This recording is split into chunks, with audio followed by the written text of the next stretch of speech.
Hello friends, welcome back. Now we are going to read the abolition of private purses. Oh, yeah, if you remember, private purses were granted to the rulers of the princely estates um, when they were when they signed the instrument of accessions as a bait. So now we are going to read background.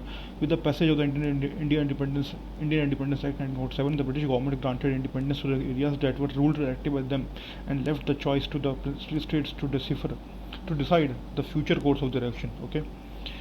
Thanks to leadership of Vallabhbhai Patel and his able civil servant V.P. Menon, most of the princely states had signed instrument of accession within India. So, it's normal to understand. Now, privy process in consideration of what that princely states will sign the instrument of accession, the government of India granted to them a privy purse. It was a specific sum of money. It was payable annual to the former princely rulers and their successors. Objective: the sum was intended to cover all the expenses of the former ruling families, including those incurred for religious and the other ceremonies. You know that there is some mela used to happen in the Mysore. This so religious ceremonies for like that, and would be charged on the consolidated fund of India. Okay. So protection, such payment were free of tax. Wow, were guaranteed by the provision in the Constitution of India. Article 291 was giving the protection to this privy purse that it will be free of tax and it will be charged on the Consolidated Fund of India. So criteria: the quantum of privy purse payable was determined by the state revenue. Amount: the quantum of privy purse ranged from 5,000 per annum to 26 lakhs. So see, Mysore 26 lakhs, Hyderabad 20 lakh, Travancore 18 lakh, Jaipur 18 lakh, Patiala 17 lakh were amongst the highest prince recipients, while several small princely states got amount as low as 5,000 annually. Okay. In 1960s, the it was decided to do away with the system, but it could not happen. The motion to abolish the privy purse system in India and the official recognition of the titles brought before Parliament in 1969, and it was passed in Lok Sabha, but it failed to pass it failed to get the two-thirds of the majority in the Rajya Sabha. Okay, the abolition of privy purses finally had to wait till 1971 and was successfully passed by as the 26th Amendment to the Constitution of India in 1971. So 26th Constitutional Amendment Act in 1971 abolished privy purses. Okay, many former royals tried to protest against the abolition of privy purses. Of course, they will protest primarily through a campaign to control seats, to contest seats in the Lok Sabha election of 1971. Okay, let them stand for the elections. It is also okay. Uh, this is quite fair, vis-a-vis that they are getting the free amount of money and without any taxes, and it is charged on the Consolidated Fund of India. In such a country where there is a lot of poverty, lot of hunger. So now reasons for what was the reasons given for abolishing it? It was told that it is a relic of past, because it was a past and we did as per the past situations.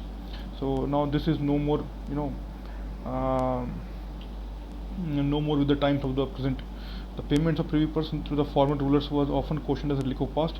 And the second reason was the Prime Minister Indira Gandhi argued the case for abolition based on the equal rights for all citizens. She said that why it is so, like, one set of people, the rulers are getting money, so much amount of money, and while other set of people, the normal people are devoid of basic amenities of life. So they were telling, she argued the case for the evolution based on the equal rights for all citizens. The concept of rulership with privy purses and special privileges is unrelated to any current function of social unrelated to any current functions and social purposes. Yes, because there is now democracy. Now there is no concept of rulership, should not be there. No, it is already too much time. India got independence 1947 and it is now 1971. And there are still pressing needs of the India. So we should do away with that, which is consuming our lot of resources without and giving any tangible benefits back. So she told it is incompatible with the egalitarian social order. The privy purses payment constituted a significant outlay of government fund. Yes, it was eating away the government fund. Abolishing them was seen as a step towards reducing the government revenue deficit. Yes, of course. So we will now see Abolition of privy process. Background. um, British government granted independence to the areas that were ruled directly by them and left the choice to the princely states to decide their future course of action. And Vallabhbhai Patel and VP Menon, signed the instrument of accession with a lot of princely states. Repurchase. Why was repurchase granted in consideration of such princely states signing the instrument of accession? Okay, good. So it was like a specified sum of money which was given annually to them without any tax, and it was charged on the consolidated fund of India. Objective, what was objective? To maintain their expenses, daily expenses, and those incurred for the religious and other ceremonies also.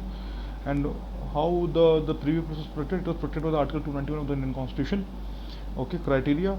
So the payment for the privy process is determined by the state revenue amount, 5 lakh to 26 lakh. 26 lakhs was given to the Mysore, then 20 Hyderabad, etc. In 1960s, there was an attempt to do away with the system of the payment, but it was not successful. That attempt was not successful. The motion to abolish previous purse system in India and official recognition of the titles before the parliament brought before the parliament in 1969, but it was not passed in the Rajya Sabha. It was passed in the Lok Sabha, but Rajya Sabha did not pass it. So after 2 years, in 1971, 26th constitutional amendment was again brought and it was passed this time. So 26th Constitutional Amendment Act 1971 abolished the privy purses and the titles. So regions, it is a relic of past, and Indira Gandhi said it is incompatible with the egalitarian social order, and it was a burden on the government revenue. Okay, finished. Thank you.